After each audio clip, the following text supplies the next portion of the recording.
Guys current এসে পাখাটা চলবে, কারেন্ট এসছে। আমার বাচ্চা আমাকে দেখো গাইস, বন্ধুরা আমাকে মারছে, কারেন্ট আছে রে, বলছে কারেন্ট চলে এসছে। লাইন আছে বোর্ডে, তাতে তো ও তো নিচে কারেন্ট নেই, কথা বলছি, আবার বলছি কারেন্ট নেই। তুমি একটু ছেলেগুলোকে শুতে দাও না। নেই কাজ করবি নি বাবা, কাজ করবে রে। দাদা দাদা কোথায় যাচ্ছে দাদা? কই কারেন্ট আছে, তুমি লাইটটা পাকাটা, কই পাকাটা চালিয়ে রাখো। খালি আর্চার ডায়লগ। দাদা দাদা বেকার, দাদা কোনো কাজে নেই গাই, শুধু আর্চার ডায়লগে ফার্স্ট আমার দাদা।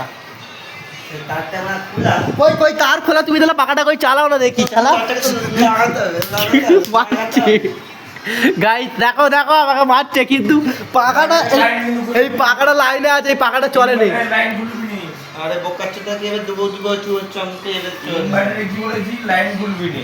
চল লাগিয়ে ভাই কি বলছে? সে বলে গেছে ইলেকট্রিকওয়ালা। কোথায় বুঝবি, চল যা বুঝকে যা। না আমি বলছি কারেন্ট আসে না নিচে, কি করে বুঝবো? ওটাতে জ্যাক খুলতে হবে, জ্যাক খুলতে তাহলে হবে। বলবি না জ্যাক খুলবি নি, কারেন্ট আসে না নিচে, সে তো বলে দে। বলছি নিচে কারেন্ট আসে না, তাহলে এই তোমার কারেন্ট এলে পাকাটা তো চলবে। কারেন্ট আসে না বন্ধুরা, তাও বলছে কারেন্ট এসছে, এইটাই হচ্ছে আমাদের অবস্থা।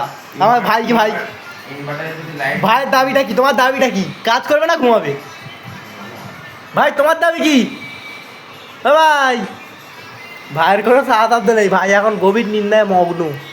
ঠিক আছে, টাটা।